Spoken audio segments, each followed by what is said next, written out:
Anyways, let's start the actual episode. Okay. So should we do a clap? Yes. Thank you. One. I'll do it this time. Okay. Everyone, put your headphones next to your microphone so that way you can. It picks up the clap. Ready? Getting ready. You ready? Yeah. Greg? Oh, okay. I was wondering what you were doing. This is darn. This is my microphone. All right. Ready? 1, 2. It's not sounding good. Did it? No. I'm clapping. You guys are all putting your headphones next to the thing so you can hear my clap. Oh God, I'm an idiot. Yeah. I'm sorry. It's all right. You're not part of the fold. You don't understand yet.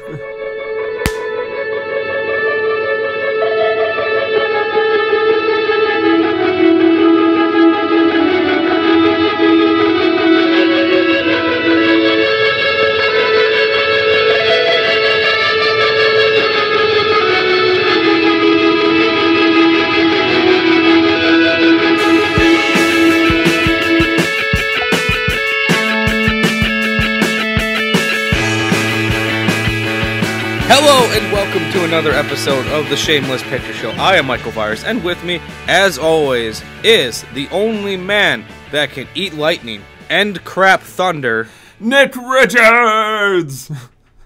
Really, your butt's gonna hurt after that. Yeah, it's not pleasant. I can do it. I would prefer not to. Yeah, I can do it. I just don't wanna. And this is the first time for the Shameless Picture Show where we've had a guest. And Nick is here as well. Just causing a little bit of chaos. That's all about. It is. But as the voice you just heard, joining us today is my oldest friend in the film world, Gregory Bishop. Hello, Greg. Introduce yourself. Tell us what you do, because I like having Greg on here because we started at the lowly bottom of film school. He's risen up. I'm working at Best Buy. He's living the dream. Tell us a little about yourself, Greg. I won't say I'm living the dream, but it's fun. But I am just a general film festival guy. I work in Atlanta. I'm a programmer. I'm a programmer for a couple film festivals, and I also do a lot of content management. So I'm that guy who you ship your print to, and I make sure it gets there to the venue and it gets back. So you're a tastemaker. Yes. Like I'm a programmer. No, you're not necessarily. You're a tastemaker, man. You have the choice to decide what is shown. You can be like, that film is okay, we're gonna show Rocky again. No, like just you gonna have show Rocky for 10 days. Yeah. No film has been good enough. Rocky for 10 days. No, tastemakers not quite. I mean, programming is a lot of it's gauging content for your audience within the demographic, in this case Atlanta, which is in the Atlanta area. So bringing cinema that otherwise wouldn't come here, or bringing films that Atlanta filmmakers, or rather films that Atlanta audiences would love to see, and kind of get the community excited. It differs when you're a big international film. Well, we're an international film festival. When you're like one with a major hub, a lot of people coming in, usually tends to turn into a market. But that's basically the gist of it. It's a lot of fun though. A lot of watching. A lot of my day job is to watch films, like thousands of films. Last year I had to watch a couple thousand shorts, and then this year, well, the difference was last year I didn't have enough time. I only had like a couple weeks to go through it. This year I had a whole year to do it, so that was nice. But it's pretty fun. So you have no reason to complain, because you know what my day job is? You coming into Best Buy and me convincing you need a new router, which you probably do. Quick question: do I need a new router? I imagine it cuts out every so often. I don't know. You need a new router and a new modem. I'll sell you on that later. So all right. This is exciting for me. This is exciting for me because I met Greg early on in film school. We bonded over love for stupid movies, and a general enjoyment of wearing face paint. I found later on, because I think we made a couple of things that required us to put face paint on, and we were all okay with it. And then it's art school, Nick, man. Exactly. And I make terrible movies, so for you two to enjoy. I don't agree with you, sir. I think Normal is a great movie. Stop being harsh on yourself. Nick and I, Greg, if you don't know, met each other at the Beloit Film Festival. Nice. He kind of just invited himself to the table. Yeah. I'm like, hey, Simpsons and old school horror tattoos, like, this guy I can talk to. Yeah, because like, I went to go see his film Normal, and like me and Amanda ordered some cheese curds from a restaurant that's known for them. So like, well, we have to have cheese curds. And Nick was like, I see you guys are eating cheese curds. Can I join in? And then it's been the love affair you know now for years, and then 28 episodes of a TV show. And I met Greg when I did a podcast with him today. Yeah, about 10 minutes ago. Which is funny because I forget, Nick, that you don't know all the people I do, because you're like, so I forget that like you don't know Greg, you don't know some of these people, because I feel like because I do this show with you, they all at least are aware of who you are. Uh-oh. Well, and something else that's weird we've talked about, but so Greg and the audience hears that I grew up in Wisconsin, like outside of Milwaukee. Nice. My whole life. Moved away halfway across the country, and then met Michael. Yeah, so, who would have known? What year were you in Beloit? Was that 20... 08, 09? 08. Whoa, no, it wasn't that long ago. Because I've only been with Amanda for about almost 5 years. So... no, yeah, it couldn't have been that late. It couldn't have been that late. I shot it in 2010. 2014? 2013, maybe? 13. I think it was 2013.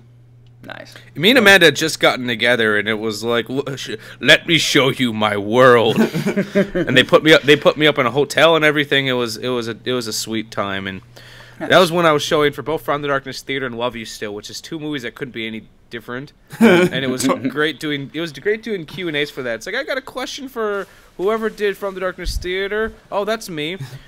Why did you have that man get murdered with a film canister? And I explain why. I've got a question for the person that directed Love You Still. I'd raise my hand again. That's me. Oh. Why didn't you have that man killed with a film canister? Get with it. It's all good. Yeah. Cool. But anyways, on today's episode, we'll be discussing John G. Avildson and Sylvester Stallone's 70s classic, Rocky. Rocky tells the story about a young, nobody boxer named Rocky Balboa. In his youth, he could have easily been a contender, but after following... let me start that sentence over again. Through the magic of editing, it never happened. Which we won't edit. Nope. In his youth, he could have easily been a contender, but after falling in with the wrong crowd, I just wrote that this morning. After falling in with the wrong crowd, he works. Last time, promise. Take 5. After falling in with the wrong crowd, he works run-down boxing clubs for the little bit of money he can scrape together. However, Rocky's luck changes when the world heavyweight champion Apollo Creed. There is a professional wrestler by the name of Apollo Crews, so I got confused. Apollo Crews. Oh my god. No worries. However, Rocky's luck changes when world heavyweight champion Apollo Creed needs a new challenger. Creed's old challenger can't fight, and Creed, forever the showman, is enamored by Rocky's moniker, the Italian Stallion. Rocky, together with his impish but beautiful girlfriend Adrian, sets out to go the distance and prove that he's not a bum and is actually a great boxer. Directed in 1976 by John G. Avildson from a script written by our man Sylvester Stallone, Rocky has become the ultimate underdog story, and while cliched at times, it's got enough heart, pain, and instances of human suffering that arises above its failings. Rocky was nominated for 9 Academy Awards and won 3 of them.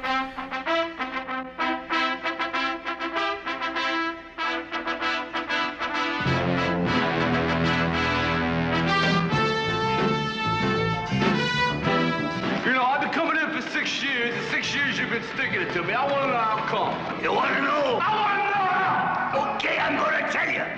Because you had the talent to become a good fighter. And instead of that, you became a leg breaker. Some cheap, second-rate loan shark.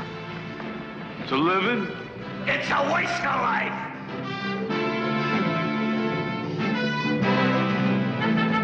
I figure if I break the guy's thumb, he gets laid off, right? He can't make... Yeah, well, don't figure. Let me do the figuring, okay, Rock? From here in, just let me do the figuring. Come on! Want to hit on me? Come on! I'll break both your arms so they don't work for you.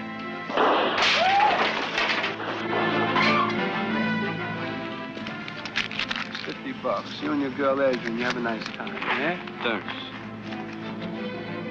Ron, What? remember what I told you? What'd you tell me? Take her to the zoo. Come on, come on!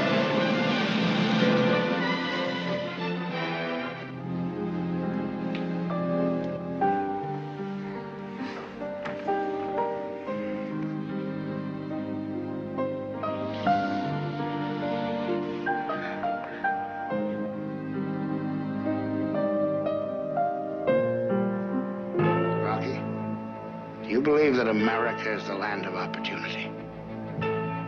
Yeah. Apollo Creed does. And he's gonna prove it to the whole world by giving an unknown a shot at the title. I need your help about 10 years ago, right? 10 years ago. You never helped me. You didn't care. Well, if you wanted help. I say, if you wanted help, why didn't you ask? Why didn't you just ask me, kid? Look, I asked, but you never heard nothing. Nobody's ever gone the distance from Creed. And if I can go that distance, seeing that bell rings and I'm still standing, I weren't just another bum from the neighborhood.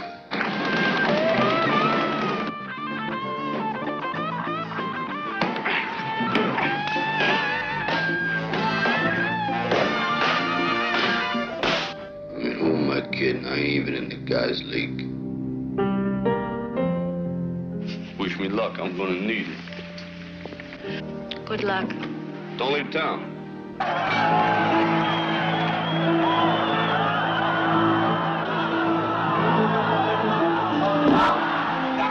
don't believe it. The champ is down. Down, stay down.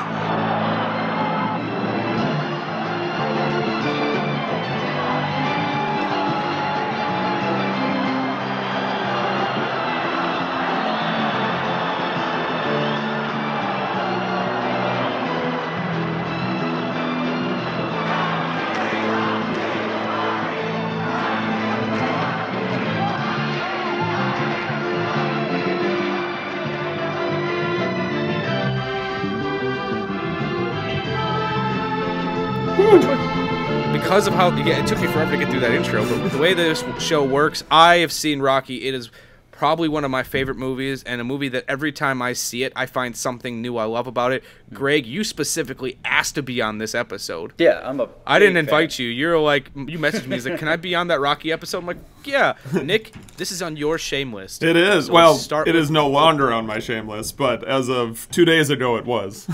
So let's start, as always, with what you thought about it. All right.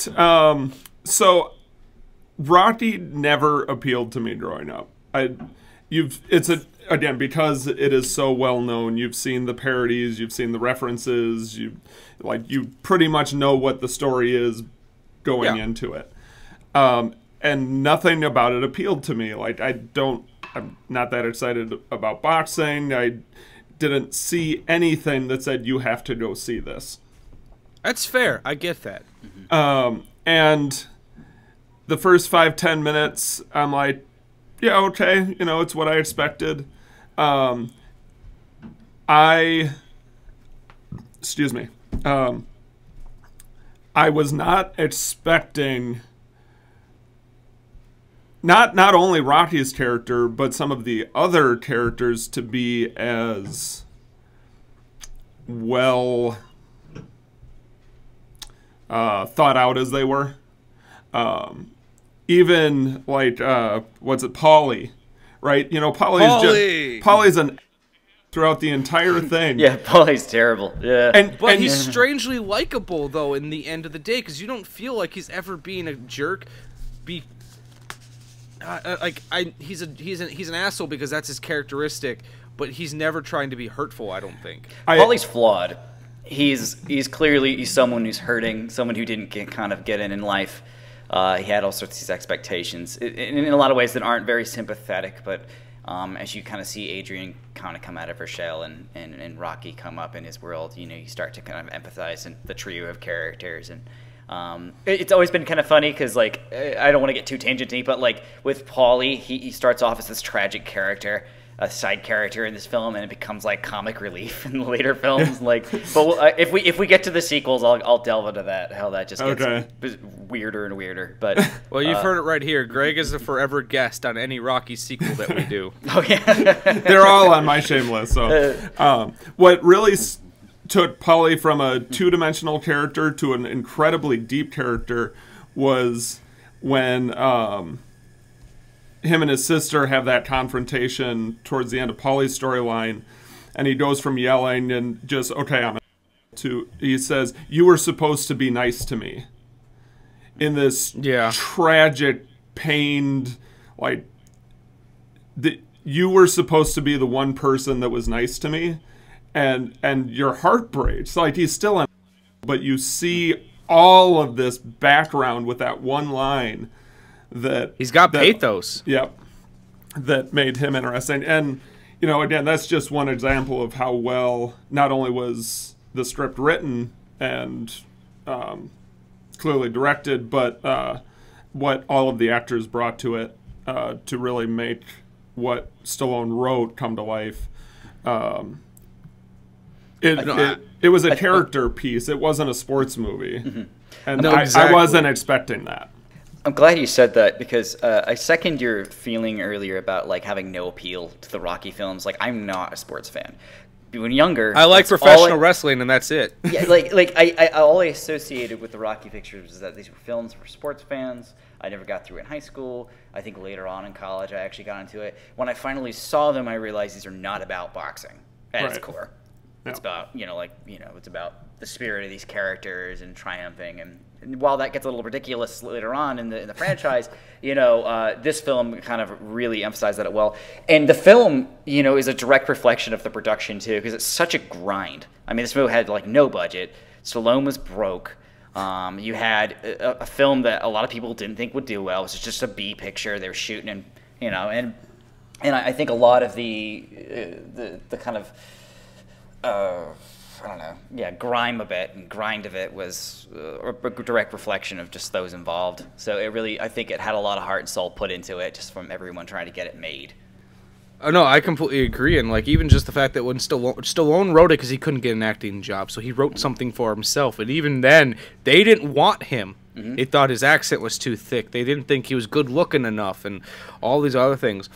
But no, you're right. For me too, sports films, I like them now. There's still some that I really like, because I feel like a good sports film is a film that you don't have to like the sport to enjoy. Yeah, sure. And I saw this film as a young kid. I saw them out of order, but my mom and dad really liked them, because my dad was actually was a little bit of a boxing guy, and scenes of it kind of stuck with me. So, like, as an adult or sometime in high school, I bought a DVD of it, and that's when I fell in love with the story of Rocky. And the thing I like about, and Greg, you kind of touched on the oeuvre of the franchise a little bit, and this is not really a spoiler, but, like, there's one clear thesis statement that happens in this film that I think you can use to sum up practically the entire franchise, is that one little exchange between Mickey and Rocky near the beginning, when Mickey is like, "Hey, Rock, have you thought about retiring?" "No, I haven't." "Think about it." That is the entire, like... The entire franchise is all about Rocky. Should I retire? Should I still be doing this? And ultimately not being able to, because it's something that I don't know if it's out of love of the sport or something because he feels he has to do. It never quite happens. Because the original ending of the film was supposed to be Rocky throws the fight because he realized he doesn't want to be a boxer. Okay. A very different story. Historically, that would have completely changed things. Like, just I don't know if it would have done as well, to be honest. It wouldn't. I don't think it would have been. I mean, had it ended with him winning, I think it would have been not. Spoiler, but I'm so used to everyone having seen it. But we pretty much don't believe in spoilers on this show. Oh, okay, I can say whatever. If you're listening to an episode about Rocky, if you're listening to an episode about Rocky, expect Rocky to be spoiled. I think that, right. I also think that anecdote, considering the franchise, that little anecdote about the series is common knowledge at this point. Like, if you know Rocky, you know how the first one ends, because it's not how Rocky 2 ends. And like there's like that. You're not getting a rematch. I don't want one. There you go. So, are you telling me that you bet in the fight in Rocky 3 and that you bet against Rocky? See, Nick hasn't even seen them, and he knows what happens. Was pretty rad, you know. But since with the anecdotal of type of this show does, and Greg, you've already touched on something I wanted to talk on. So if you guys don't mind, I want to go back and touch on something he mentioned. Yep. You mentioned the grit and the grime of this film, and there's a subgenre. And granted, I know this film takes place in Philadelphia, but hear me out. There's a subgenre of film that I like. Usually low budget horror and exploitation films. I call it the grit and the grime of New York, and this is the most New York film shot in Philadelphia that I've ever seen. Because the thing I said about this film has texture all over it, not even just the lower film stock they use, so there's grain everywhere. Every scene of this film has got texture, down from what they're wearing, the locations they choose to shoot in. Everywhere is a character. Even just that one little scene between Rocky and his boss, which I cannot think of his name right now, but it's Joe Spinell from Maniac.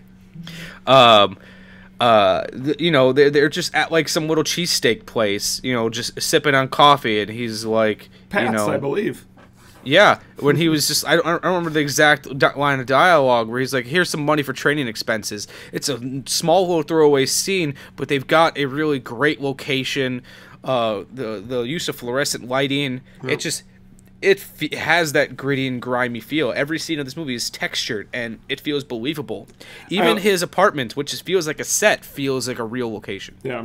Speaking on a meta, but on a meta moment there, actually, kind of like speaking to the grime of it, there's a bit in it that really aligned the film that really sends it home because of how true it is. Like when Rocky is upset and he's fighting with Mickey in his apartment, he's like, "This stinks. This bathroom," he's getting angry at something kind of innocuous, but that room actually was foul. It really was, apparently. Yeah. I mean, that kind of lends to it, I think. Oh, when he invites Adrian to sit on the couch with him, and it's covered with beer bottles and newspapers, and you can tell that he's just filling the silence with this rambling, but he's like, it's a good couch. It's like it that, and then again when he's fighting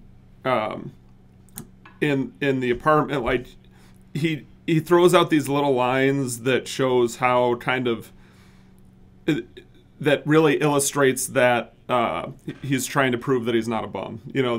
That he is kind of ashamed of how he lives and where he's ended up, but he's fighting so hard against it.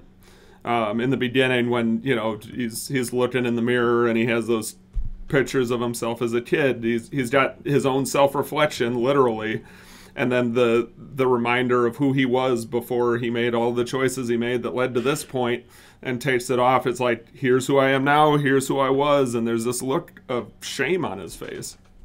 It's funny that you mentioned filling the silence, because that's always that's just a testament to how charming the Rocky character is, because that whole scene could have come off very rapey had there been a less charming character, because you never got like it was bad intentions from Rock's part at all, even him inviting her up.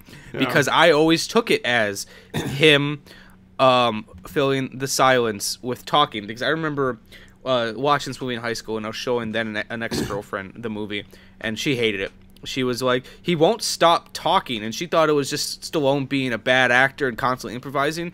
I always took it as an intentional character choice where he talks because he knows that, he's not a catch, and he can't let his looks and everything else do the talking, so he fills the silence so that way he doesn't have to be rejected. I agree. That's the way I've always viewed it. That's how I read it. You mean like the ice rink bit where he's walking, yeah.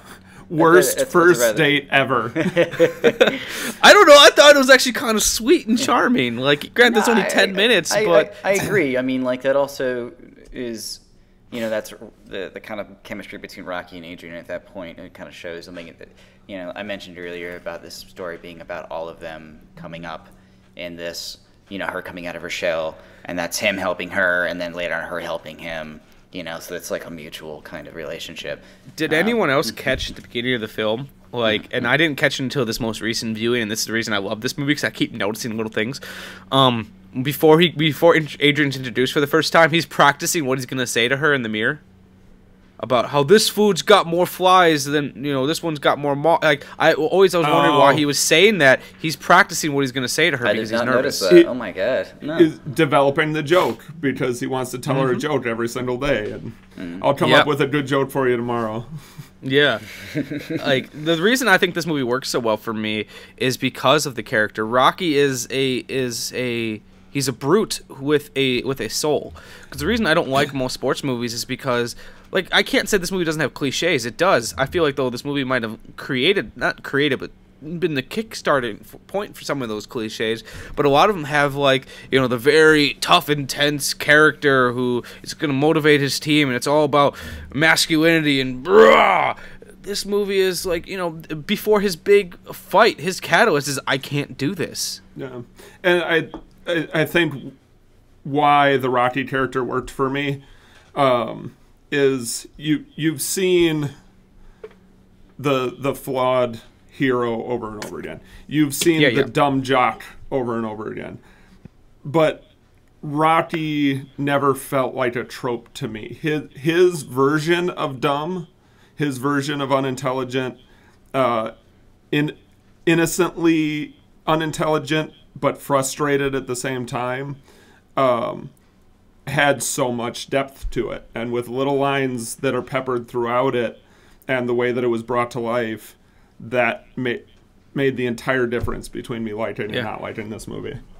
Yeah, I was actually just going to say, I don't think we ever said, you never said whether or not you liked the movie because we interrupted you, but you did like the movie. I did like it. Sorry. Okay. You were talking about shots in the beginning or things that you caught in the beginning, and one thing that I noticed was from the very first shot, you should know that this is a redemption story, like even if you had never heard of Rocky, because that opening shot is of the mural of Jesus in the boxing ring, and under it says resurrection. It's a little on the nose, but it works. Totally on the nose. And then there's some academic on the nose right there. Funny thing is, that opening is so on the nose, but yet they do some very subtle things during that opening that I love. You know, like the very beginning of the film, which I wonder if it was added afterwards, you know, where Rocky's coming across the screen. That's all well and good. I always forget that's in there, because what always sticks with me is the opening film has this significant lack of glory to it. You know, the fight is filmed in a lot of wide shots. It doesn't look too spectacular. It's not being shot for effect. You can hear the crowd and everything and how they're just not having this fight. Yeah, and then we go in the back. And we go in the back and we see, you know, these two dudes who got the beat out of them. No, like, hey, good match or anything. They're like, one's drinking a beer and they're just waiting for their money. And, you know, the guy promoter straight up, it's like, you know, here's your cut. Here's all the money I'm taking out of it because of these reasons. Yeah. You know, there's no glory. And Rocky's reaction is, when can I be here again? Yeah. And what sticks with me is, to me, the real opening credits of the film is after that, when they're bringing up all the titles, and they just subtly bring up Rocky as if it's an actor's name when he's walking down the street. It's, you know, Sylvester Stallone, John G. Avildson, Rocky, and it just goes away. There's no glory to the titles either. You see where the movie begins and where it ends, and the big spectacular that it becomes. That's one thing. So, was on the nose as that shot of Jesus was, I like how almost an afterthought the credits were, because that's how the character is. Even the credits are blue collar. Yeah, it's not wrong. And then, like, just these little things I love about this film, like early on in the when he's buying the food for his fish, for his turtles, and, you know, hey, Rocky, you got to pay for that. He's like, you know, I'm going to. Crime don't pay. Instantaneously, you cut to him working for a mobster, breaking people's thumbs for money. Like, and it's not. And the irony is not lost on him. Oh, completely. I don't know. Like there's just little things that, and you know, Bill Conti's score, while repetitive, because I think they keep using the same musical cues throughout, is very effective. I watched the movie alone the other day because Amanda was at work, and by the end of the film, I was actually bawling. Like, when Adrian came out to watching him fight, and she turns her back, Niagara Falls. Merry Christmas, Frankie Angel. Merry Christmas to you, Mama.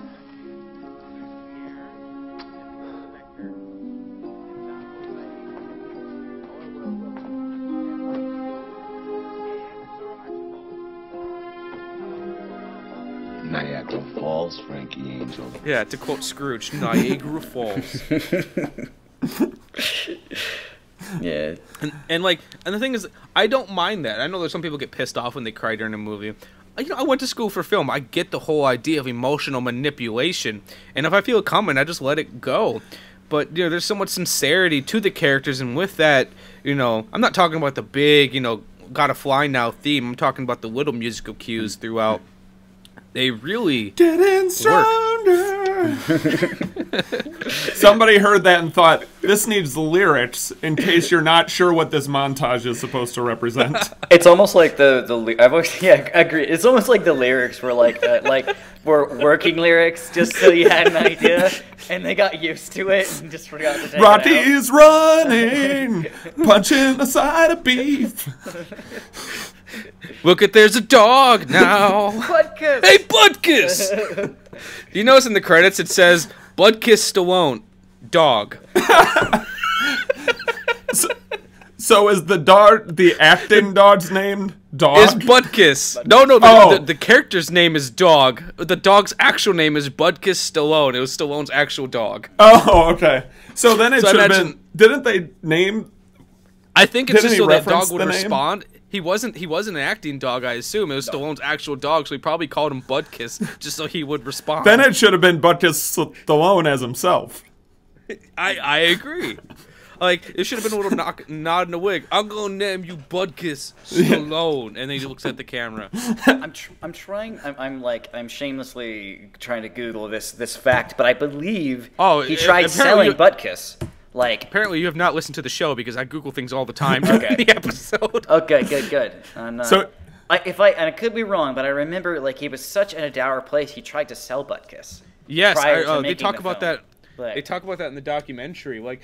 Thing is, I grew up with Stallone as being, in my opinion, granted this opinion has changed since then, as the less interesting Arnold Schwarzenegger. Sure. And I always say less interesting because Schwarzenegger had the accent and he was Terminator, and at the time Stallone's movies weren't as good.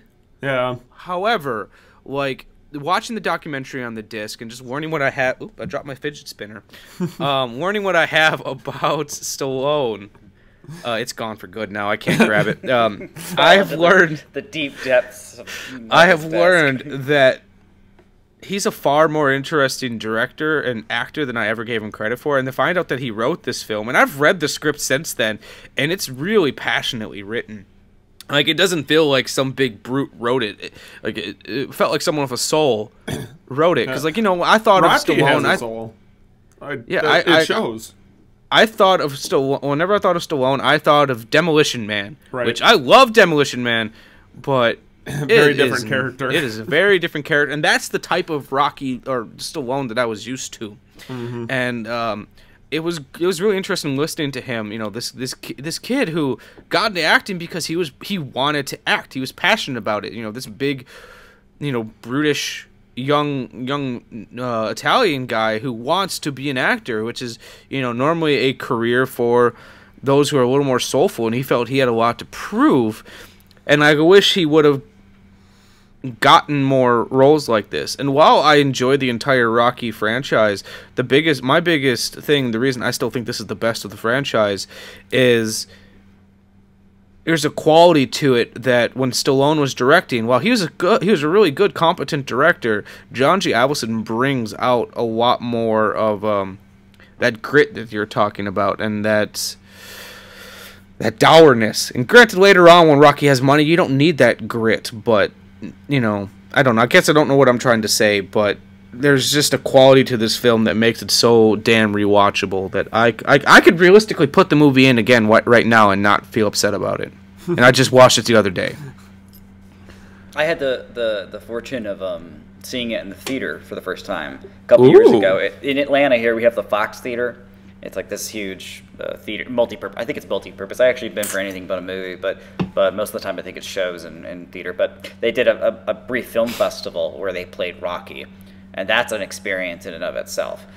Did it play well? Yeah, it went well. It was great. And I had just seen, prior to that, I had seen Creed in the theater, in a full theater. And just Creed is great. Creed was amazing. But the reason I'm bringing this up is because these films have such an incredible audience presence to them, especially if you see them for the first time. Like, I mean, like, it's just the vibe you get. I mean, seeing it singular, seeing it at home, that's totally fine. But if anyone out there has an opportunity to see any Rocky film, especially if you've never seen it before, with people who haven't seen it before, see it in a theater.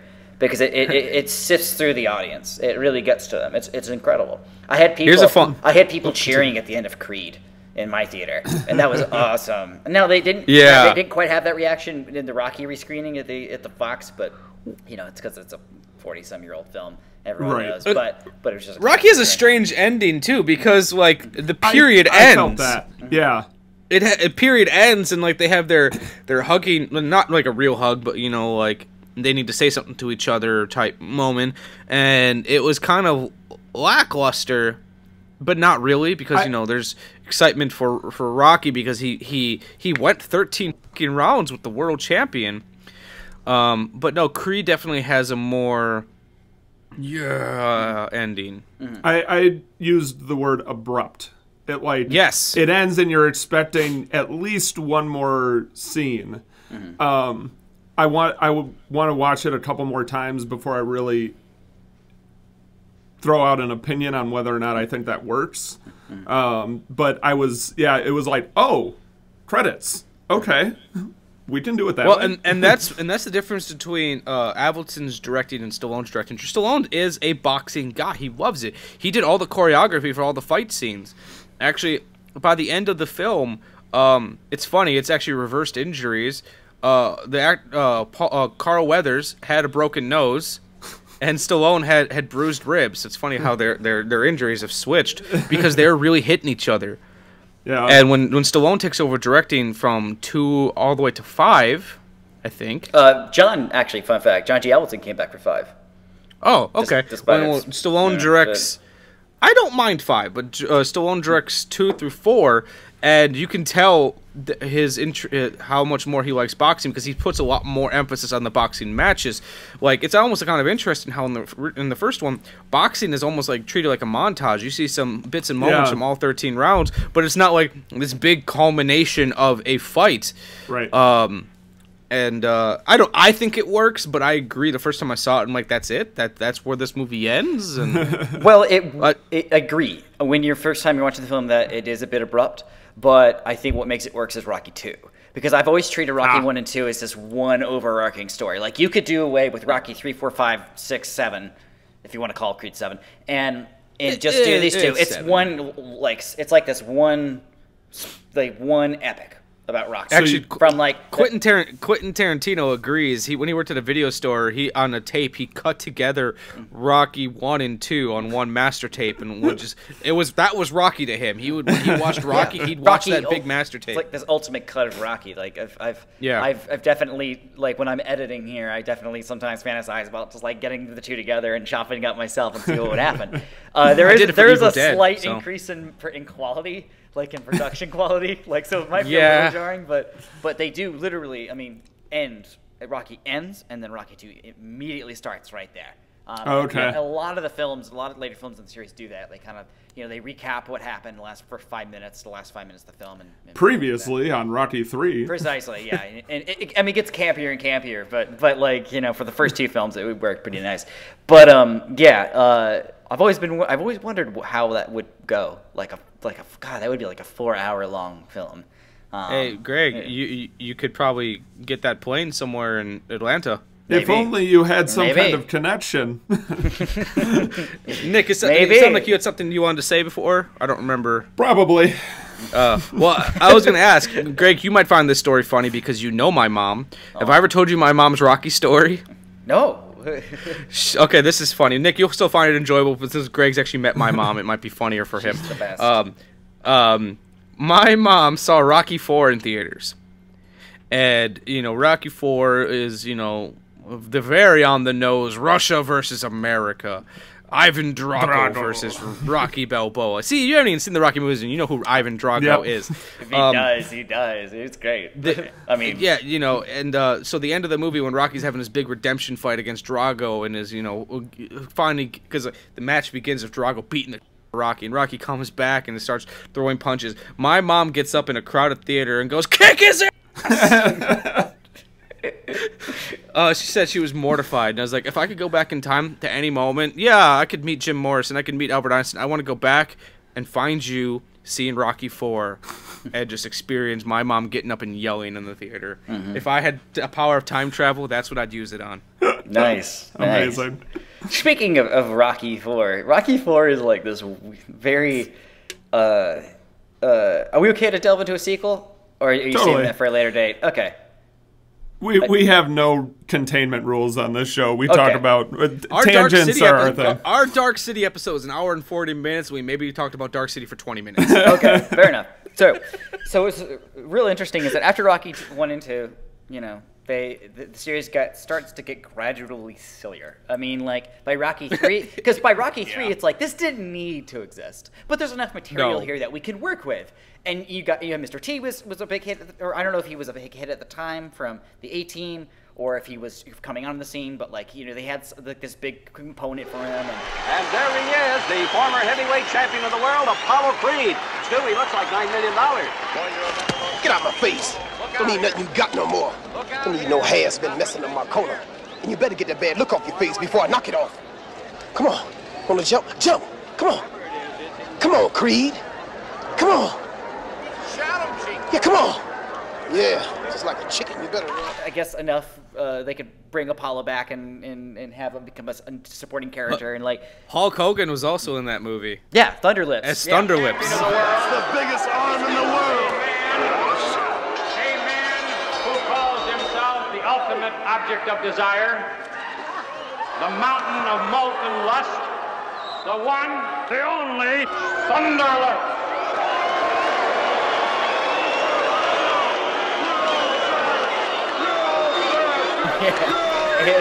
See, it gets ridiculous because, like, it's, you know, Apollo Creed. That's an awesome name for a boxer, right? And then you go, strong. You know, Clubber Lang. I'm like, yeah, that's still pretty. You know, it's pretty good. And Clubber. Thunderlips. It's like, all right, hold on. And then, but by Rocky 4, Rocky isn't broke anymore. He's got 2 Lamborghinis, a mansion, a robot. He's not. He has a robot. Yes. So the film is very confused in how it's like.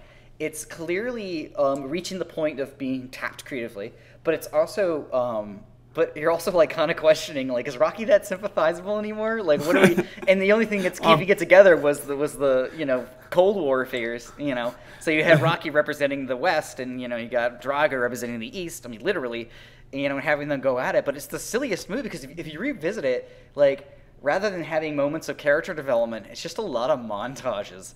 Like, they had like 3 pop songs. It's very of its time. Yeah, and that's the reason I think richer. Yeah, that's the reason exactly. That's the reason I think I enjoy 5, because like he's broke and he's concussed and can't fight anymore, and it's sympathetic again. So, and then, you know, Creed pretty much takes everything I liked about the first 2 movies and, you know, just has a fresh breath come in. But yeah, plus the thing I think that the other films are missing that this film does so well is the photography is so beautiful in this film.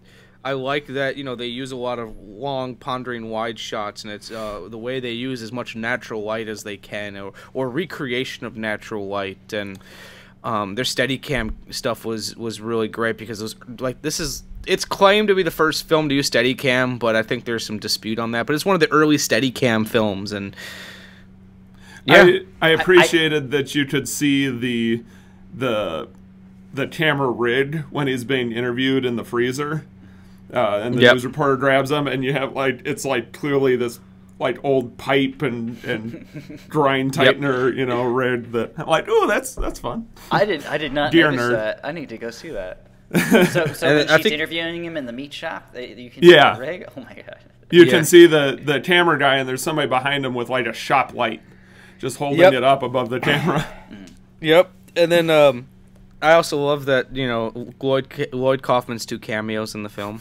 He's the drunk that Rocky carries. That he picks him up, and I knew it going into it because you posted the thing on Facebook, and he's wearing the same outfit, like in both of those clips. So clearly, he is the Barney of that Mose. Hello.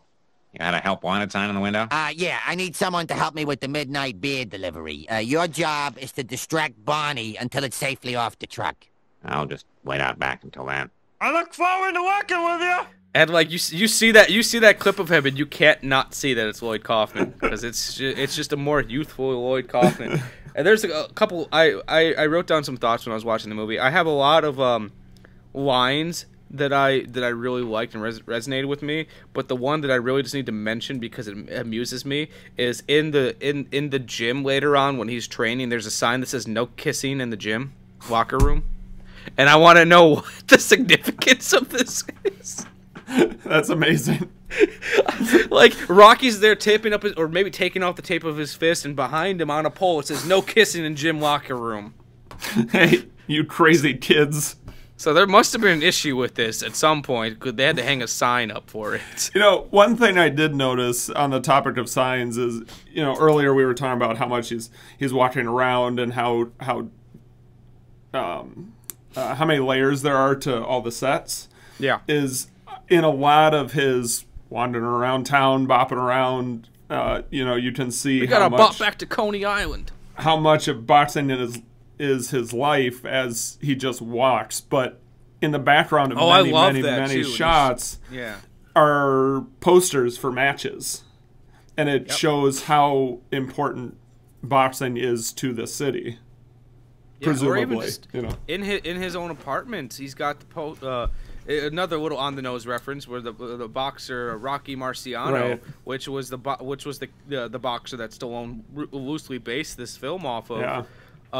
You know, Rocky's got his idols. Like he's got his mirror where he sees himself. He sees the pictures of himself as a kid, and then he's got his idol on the wall, which he strives to be. Who he was, who he is, and who he hopes to be. And you know, through a freak luck where somehow Apollo Creed has a book full of boxers. They even talk about in the features how dumb that is, but they just need an excuse how they could have found Rocky. You know, he's going the Italian stallion. That one little choice in his life is the whole reason he's where he's at. It wasn't because he was better than anyone else. Yep. He was just there. I want to put some more. I put that in my notes, and how I want to put more thought into that is the deeper significance of the fact that this character got his shot and got his redemption story based solely on the name that he chose for himself for seemingly no reason. Like, you mentioned that like, you know, oh, I don't know, it was like 8 years ago, and I just thought, oh, that was kind of cool. I don't remember the line exactly, but that choice got him his redemption. And some of the lines that Rocky says throughout it all, like, have that same vibe of, you know, it's whatever. Like, one of my favorite being, you know, it's Thanksgiving to you, but to me it's Thursday. Oh, like, I was gonna reference that. I love it. Or one of my favorite line in the movie. It's not, you know, why do you fight? Because I can't sing or dance. You know, that's a great line. But my favorite line in the entire movie is at the end when they're about to go out and do his fight. He's got that big fucking robe on. And he's like, what's with the robe? And he's like, Paulie gets $3,000 and I get the robe. And Mickey goes, shrewd. Can we talk about Burgess Meredith for a little bit? Oh, please. How freaking, and I love him. He's in several Twilight Zone episodes, which, Michael, you know my love for the Twilight Zone. Oh, mine too. That's not fair. That's not fair at all. There was time now. There was all the time I needed. That's not fair. That's not fair. And you know, it's no Clash of the Titans Burgess Meredith, but it is still an amazing Burgess Meredith. He was nominated for Best Supporting Actor for this film. Was he? Mm-hmm. And then, like, there's little things too. Like, as a professional wrestling fan, there's a lot of crossover between boxing and professional wrestling, so there's a lot that I get. And there's, like, little nice references that I appreciate, where, like, Burgess Meredith, I think the line is, he put this vegetation on my ear. And if you don't know boxing professional wrestling, it means he's got a cauliflower ear. And it's like, you know, there's just like, that's going back to the texture. They don't choose to explain things, or, you know, it's like, you have to just kind of roll with the punches. And Burgess Meredith is See so what you good. did there. Roll with Thank the punches. Yeah, Burgess Meredith is so good because even he's a flawed character. Where like once Rocky gets his chance to fight, who's at his door? Yeah. Complimenting his apartment. I'm sorry. Take me back. He has his own need for redemption. He talks about how he was, the good old days, and how he's now kind of sees himself. I love that he's got all the pictures in his pocket too. He's like, look at how I look in this fight. Yeah. Yep. Oh, it's so good. It's Greg, usually I feel like a lot of Burgess's roles, you get kind of this kind of goofiness to him, and I found it refreshing to see him in this really gritty, serious role. Yeah. Greg, I feel like me and Nick were kind of bombarded that part of the conversation a little bit. Do you have any thoughts? No. Especially around lines that you might like, or Rocky. Well, the one I was gonna afforded a opportunity. The one I was gonna spun out was the Thanksgiving one. I'm like, oh, it's so timely. I'm gonna chime up. No, to it. I am gonna celebrate this. I am gonna celebrate this Thanksgiving by chucking my turkey out into the alley. There you go, and be mean to your sister. She'll love it. It's not as punctual, but the last bit I think Apollo says to Rocky, right before the film ends, "Ain't gonna be no rematch. Don't want one." It's fun. I mean that may not have been as impactful then, but I think just considering how elongated things got, it makes sense now. I mean, it's just a never-ending thing. Apollo Creed versus Italian Stallion. It sounds like a damn monster movie. That's Apollo Creed. That needs to be a mock poster someone makes. If someone makes Carl Weathers versus this mutant stallion. Like if someone could do like them punching that freeze frame of them punching each other from what is it, Rocky 2, or Rocky 3, over like a cityscape, but make them into like Godzilla style monsters wearing their trunks, I would frame that in my apartment. Right next to my Playboy centerfold of Marge Simpson. Oh my. I still think while we're on Rocky 3, my favorite bit is the friendship montage of them walking down the LA beaches, leaping into each other's arms. It's just brimming with vitamin D. I love it. It's just a hilarious kind of like a contradiction to the first two films, where like these polar opposites, and they're these adversaries, but now they're just like bestest buds, and that's just kind of a testament to how silly things got. But I feel like those montage choices were still ongoing. What worked in the first movie? Montages. And I was thinking about this too, like how the direction of the first two films is kind of consistent, and then they get more and more over the top. And I feel like this is not like an unobvious thought, but like, when those first two movies were made, Stallone had nothing. He could relate more to it. When Rocky got more rich and more powerful, Stallone did too. So he was reflecting the life that he was living. But it's getting a little existential. We're talking about films that Nick still hasn't seen.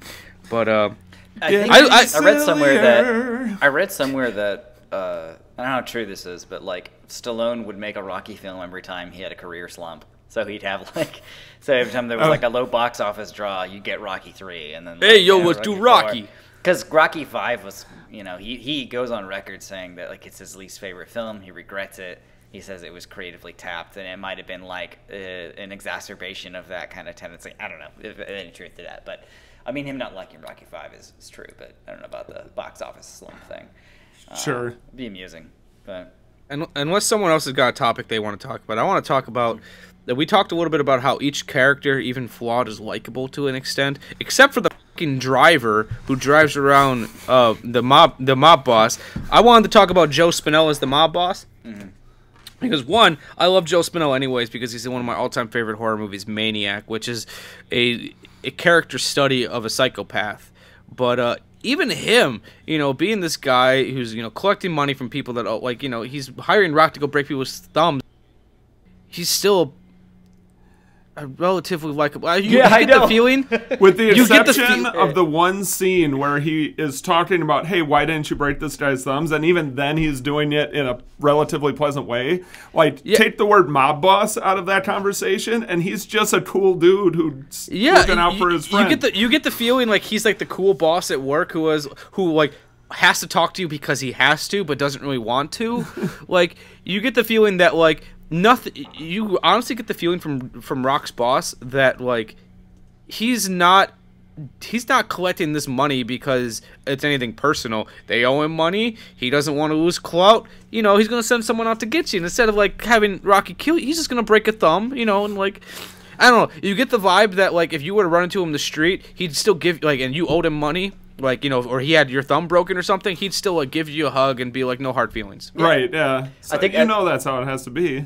I think it's the strangest thing about that character because they even delve with him into Rocky 2, and there doesn't seem to be any like repercussions or like anything that comes from that. It's like it still grows into like this like almost like seedy uncle, not seedy, like lovable but questionable uncle kind of role, and like, you know, patting him on the back, and it's like this dude was evil. Like, I mean, we don't talk about it, but this dude there's some real sketch. Are you going to be at the fight? Ringside. And then he like, you know, and then we just don't see him ever again after Rocky 2, which like probably likely because he passed away, unfortunately. But like, like I couldn't imagine that character being dragged into like the post Rocky 2 era. I was like, yeah, you know, they've just been strange. So fan film about what happens to that character after Rocky 2? I'll direct it because, fun fact, Nick, Greg, you knew this. Nick, from the Darkness Theater, my lead character was based on that actor. Oh, really? Nice. Yeah, because it was heavily inspired by the film Maniac, which he starred in, and but no, if you go back and watch From the Darkness Theater and you see the way that they're dressed with those tinted glasses and everything, you could totally see it. Nice. So we'll get Michael Denk to star in this film about Rocky's boss. There you go. What happened? Or we can just, you know, re-edit From the Darkness Theater to make it about that is what happened. He just got really into. Use the he became a horror host. The miracle of technology, just digitally insert a CGI Joe Spinell into the movie. Yeah. In the role. And sorry, Michael. Dang. Can we also talk about for a second how great Rocky's sweaters were? Yeah. Yeah, totally. Like every scene, I'm like, oh, I'd wear that sweater so hard. Yep. After their date in particular, and he had that tight thing with the low V and like the top, like the bottom part went up so high and everything. Yeah. It was and like I love that he wore the full leather jacket too. Like he didn't like it was all about practicality with him. I commented to my wife, who I found out is really into the Rocky movies. I had no idea, and we watched it together last night. But I commented that, you know, he's wearing Chuck Taylors for a lot of it, and how, you know, nowadays those are really cool, but back then that was like a sign that you didn't have a lot of money. They were the economy shoe, so that's something that doesn't translate over time necessarily to everyone. Yeah, and like those shoes are not good for working out. No. So like, and that's just all he could afford. Yep. You guys are all familiar with the filmmaker John Landis, correct? Mm-hmm. Yep. His wife is a costume designer, and she's also a costume historian. And she one time said that costumes are character. And you look at the way that Rocky's dressed in any scene, you can never hear him speak, and you'd get an idea of what he's like. Totally. You know, he wears the leather jacket, which, you know, kind of shows his tough side, but what he wears underneath of it is all completely practicality. The Converse at the time is just because that's what he could afford. The sweatpants that have been worn through in spots. That are gross as can be to look at. It's just nasty. It's a good couch, you know. It's a good couch. Can we talk about his turtles? Cuff and Link. Cuff and Link. I think in Creed he might have new turtles. Like, I don't know. Like, does anyone remember? I remember. I remember he had turtles. I just vaguely remember there being an aquarium in the back. I'm gonna look. I think one of them was named Apollo. I thought.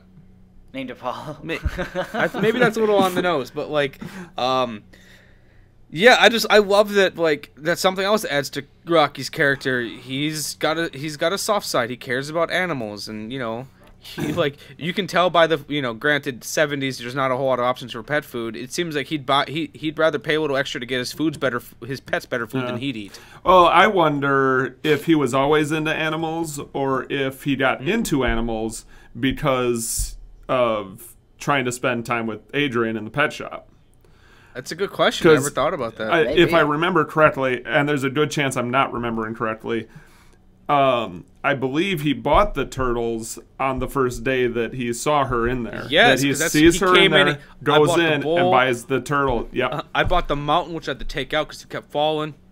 I get the impression that he saw her through the window, came in, and bought the turtles just to interact with her, rather than, I'm going to go buy some turtles, oh, look who's here. You know what's great about Rocky's Turtles? Is Mickey's reaction to him? What's this? what the hell? Good, have you never seen a turtle before, Mickey? Right.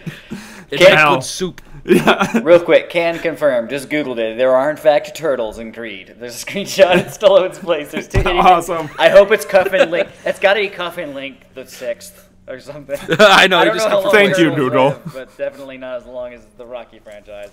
So. I also like how Butkus, like, he had his big scene with, hey, Butkus! And, like, I don't think we ever saw the dog again. No, that's it. Like, I was expecting to see him running with the dog or something, and... Another montage. Could we talk about Butkus, the name? What? Right. Is that Latin or something?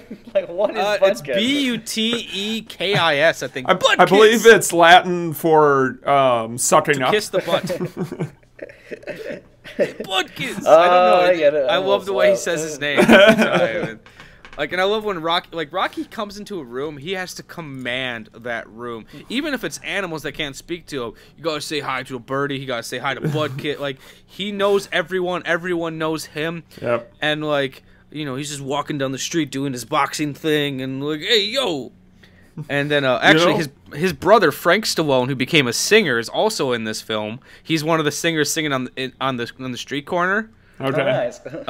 If anyone has seen the movie Staying Alive, it's that really homoerotic movie with John Travolta. It's a sequel to Saturday Night Fever. Okay. All the songs in that movie that Frank Stallone wrote and performed. So he's a singer. He looks just like Sly, but he's a singer. Have either of you seen Fred Claus? No. Should I? It's a Vince Vaughn Christmas movie. It's ridiculous. It's not a great movie, but there's the concept is he's Santa Claus's brother, right? So he got immortality when Saint Nick did, and so he's still alive today, played by Vince Vaughn. Towards the around the start of the third act, he walks into a support group for siblings of famous people. And Frank Stallone is in that group, along with Bill Clinton's brother and a couple other, and they're talking about how it sucks being related to a famous person, and then he comes in and says he's Santa Claus's brother, and they're like, don't make fun of us, this is serious. Get out of here. It is worth it just for that scene. Well, I'm a sucker for Christmas movies anyways, and I didn't say I don't cry at the end of Fred Claus every single time. I do. Well, originally my plan for our Christmas episode, since Nick, we both have a mutual stupid love for National Lampoons, my idea was we should just do a commentary for the movie. There you go. Or we could do Fred Claus. We don't know. True. I feel like we've touched on a lot with Rocky. Is there anything else that Nick you might have? Because the thing I like about working with you, Nick, is you went to school for English. You've got to you analyze things a little bit different than I do. Is there anything either of you want to talk about a little bit? I didn't do as much research as I normally did because of how busy. Because normally I'll read essays and everything before I sit down to talk, and I haven't had as much time lately. So I'm leaving it up to you two. I'm typically. Oh, go ahead. I'm good. I think I've touched on everything. And matter of fact, I've now been the revelation that there was a Frank Stallone. This was new to me. I'm now just going through every Google photo of this guy. And it sounds like such a fake name. It sounds like something in a movie. I'm like, oh, I'm Sylvester Stallone's brother, Frank. It sounds fake. Frank Stallone sounds like a fake name. I'm sure he'll appreciate you saying that. Frank, if you're listening, we want to get you on the show along with Eddie Munster. Someday. Someday. Yep. No, usually when we're watching something off of my Shamelist, I tend not to take notes. Same. Just because I tend to get engrossed in picking up on things. You need to pay more attention the first watch through. But this one I actually did take notes. But we actually hit on most of my notes in the first half of the show. So again, all in all, I surprisingly enjoyed it. Or not that I didn't think I was going to enjoy it. I connected with the material much more than I thought I was going to. And I don't know if it's going to be this way for you, but I know it's this way for me. I feel like the more you watch it, like I feel like I don't think it might not ever make like your top 10 because it's a movie you don't have as much of a connection with from your youth. But I feel like it'll rise up your list more and more the more you see it. Nice.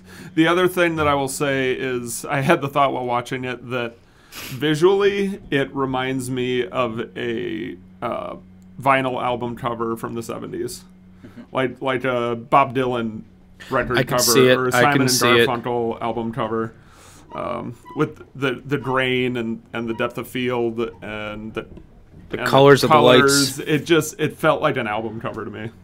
Yeah, you could screen there's for me my personal rule for if a film is a beautiful film is if I can pause it anywhere in the film and I'd screenshot it, and I feel like I could do that with this movie. Nice. And before we leave, I just want to point out how the other part that makes me laugh uncontrollably is when they're walking through the meat cooler for the first time, and Rocky pokes a cow, and goes moo, moo, and like it's such an aside. There's no lead up to it. There's no. They don't close. Like it was like the camera's already moved when he does it. Moo. I think it shows how kind of simple Rocky is. You know that was just a funny joke to him. There was no like. It's part of that like charming, simple guy thing. It was adorable. It's a good couch. Is it? That's never gonna not be funny. Yeah. I'm always gonna hear you doing it though, Nick. It's a good couch. So you know. Nice. But no, I think like had the circumstances been different with this film, because I think they talk about in the documentary that they could have had a lot more money for this film if Stallone wouldn't have been starring in it. They especially didn't want him to direct it. Like he directed a movie after this called Paradise Alley it's kind of a farce about professional wrestling that he wanted to direct to get a directing credit out the way before he jumped right into Rocky 2. Had it been differently, had there been a different director, had there been a different leading star, had this same script been written by someone who doesn't have a connection to it, this could have just been a whatever sports movie. But because everything kind of came together in the way it did, this little movie that is the underdog as well came out with 9 Academy Award nominations. It won 3 of them. If you give me 1 second, I can tell you which ones it actually won. I think it won Best Director, Best Film, and maybe Best Screenplay. Hold on, I gotta pull it up. Best Film, definitely. And I think Stallone was nominated but did not win for his portrayal. I think something else won then. It won Best Picture, Best Director, and Best Film Editing. There you go. And it was nominated for Best Actor, Best Actress, Best Original Screenplay, Best Supporting Actor for both Burgess Meredith and Burt Young as Paulie.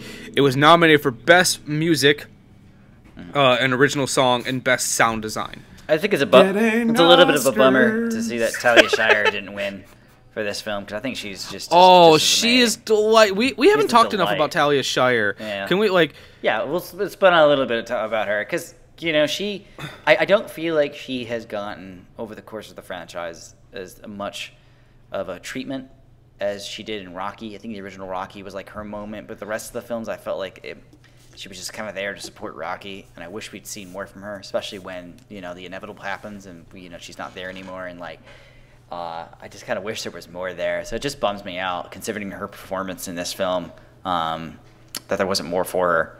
But go on. No, I agree, and the thing I've said many times during the making of this. That sounds dumb. We've been recording this. Every time I watch this movie, I see it differently. This last time, I didn't view it as Rocky's movie. I viewed it as Adrian's movie, And, like, granted, they do that same cliche where she's got hair in her face and glasses, and you don't see how pretty it is. The pretty ugly girl. Yeah. However, it worked really effectively, though, because she almost seems like a different person when they change up her makeup and everything, and she gets that confidence. And, like, she's just a gorgeous girl who's very supportive of Rocky. Like, it takes her a little bit to understand why Rocky's doing this, but you could get the feeling that in the long run, it doesn't matter because she cares about Rocky, not necessarily what he's doing. I would take what you said and stretch it out a little further, too, and say that for me, it wasn't a movie about Rocky as much as it was a movie about a big group of people in this kind of socioeconomic situation in this city, in this era, and kind of the issues that come up for a lot of people in this, that because Paulie had his own strong story and Adrian had her own strong story, and Rocky, and again, Burgess Meredith, he could have just been the trainer and that's it. But in that confrontation scene in the apartment, he gets a full treatment of story, and it seemed to be a broader commentary on a large group of people versus a story about one person with a bunch of people around to support that story. No, like, and they all have, like, I agree with what you said. They all have their moments, and, like, they all have this one moment that kind of defines them. When we first meet Paulie, and he's trying to comb his hair in a fucking sliver of a mirror, like, that just gives him you the idea of who he is. And then, like, there's little things that choose that for as boisterous and loud and sometimes on the nose this film can be, I appreciate when they choose to be silent. Like, after that big confrontation between Mickey and Rocky, and I love that Mickey, he's halfway down the stairs and looks back up thinking, is he gonna have me come back up, or like what's he doing? Like, there's a little bit of care that Mickey has, but then he realizes it's not going anywhere. He leaves, and when Rocky runs back out, we don't hear what they say. There's no sound. Yep. There's music, and there's which is a happy accident. Said the train that came by. They weren't planning that. They hug it out, and we don't have to know what they said. We can read it through their body language. Not only that, but yeah, you can. It's not just that you see them hug and make up. You see Rocky hug him. And then Rocky put his hand out to him and kind of force the handshake on him. That makes a difference. And for them being so small in the frame and in silhouette without any sound, I thought it was very effective how they did that. I also found that the door bit as Mickey is leaving to have worked surprisingly well. I think that was kind of could have very easily come off as slapsticky.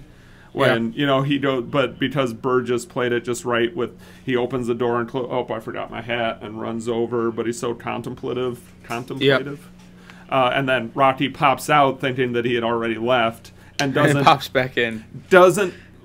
He gives it the right emotional weight without it coming off as campy, like, oh nope, thought you were gone, close it. Like, I was surprised at how well that played out. And, like, I think it's that entire scene, I think it just describes Rocky's character very well, where he holds so much in that when he finally lets it unleash, it just kind of comes out, and I think that just, describes his boxing career as well. But you see it in the first fight, when just kind of bobbing and weaving and throwing punch. Once he gets that punch to the face, just cha-cha-cha over and over again. He lets that rage out. And then, like, he's quick to apologize. When he kind of snapped at Adrian, he was quick to apologize, and... well, I guess the last thing I want to mention is that I'm a big fan of running jokes in a movie, and I love that they kept talking about how he'd never have his nose broke, and then in the end he broke his nose. Yeah, the payoff was worth it. I almost wish it would have been like at the end of the movie, someone would have been like, "How's your nose? Still not broke, Nick." Before we go, since our next episode is going to be mid-deep in Christmas season, do you have any thoughts of what we should do for our Christmas episode, which also might be right around our anniversary episode? Oh, a big Christmas anniversary blowout? Yeah, because last year we did Black Christmas and The Family Stone, which is a weird double feature. Yeah. But it was fun. Christmas is really all that tied those two things together. I got complaints about the trailer for Black Christmas because it's not very descriptive and it's just a lot of moaning. It's a lot of noise. Yeah, doesn't play great in the podcast. When I was listening to that edit, I'm like, okay, all right, cool. Yeah. I mean, we mentioned Fred Claus, and we can keep it on the table, though. Like, again, it's not an amazing movie. That's something. I don't know. I just feel like we should do something. I think it's a jumping off point, but yeah, we'll figure something festive out. All right, and Greg, thanks for taking some time out of your day to come talk Rocky with us. Yeah. No problem. It was awesome. I don't know if it's just because I was super motivated or what it was, but I like to believe that you kept us on topic today because I don't think we don't think we had really any tangents. We talked about Rocky almost the entire time. That's a first for us. I guess the slight exception is when we talked about Rocky sequels, but sure, yeah. But it's all within. It's all relative, you know. So. In the spirit of the franchise. Fantastic. Exactly. All right. Staying on topic now. I did talk about Fred Claus for a couple minutes. It's all right. It tied into Frank Stallone, so it all worked. But no, this was I'd say this every episode. This is a great episode. I really liked it. I'm probably gonna enjoy it even more after re-listening to it. Yeah. Just I gotta find time with Rocky. Yep. I've got to find time to edit this with it being Thanksgiving. Right. But, you know, first world problems. Am I right? Yep. Like, the show's doing well. As always, guys, we really appreciate any ratings, reviews. And please hit that subscribe button so that we know that you're listening. I'm trying to work it out with Vinegar Syndrome, that if we can prove that we've got a decent amount of listeners, I can get us a promo code, so that way you guys can get a couple bucks knocked off your movies. I just want to, I need to prove that we've got people who are going to do it. And then we're also planning a contest in the future. I'm still working it out, but it's coming. Yes! I can tell you at least what the prizes are going to be. Prize will be 2 DVDs, one of my collection of short films, and then you get a copy of Nick's film Normal, his feature film that I have talked about on almost every single episode. Should we throw in a copy of my equally mediocre novel? If you have copies to throw in. I do. Amanda liked your book. Amanda liked your book. She read it right after she bought it from you. Yeah, that's right. So yeah, I'll throw that in too. And Greg, if you can somehow get it planned in Atlanta where you can show Rocky 1 and 2 back to back, I might fly in for that. I've got a couch. It's a little short. It might be uncomfortable, but you can sleep on it. It's all right. It's a good couch. I sleep on it sometimes, and I wake up feeling terrible, but it's a couch. All right. It needs more newspapers and empty beer bottles. There you go. Not only will I fly out, but we'll have a good time, and find a way to show Rocky 1 and 2 back to back. It'll be great. But I think Nick's being summoned. I'm being paged. Yeah. Cool. This was great. All right, cool. All right, I think that's it for this week, guys. Thanks for listening. It's been real. We'll see you soon. Bye. Bye-bye.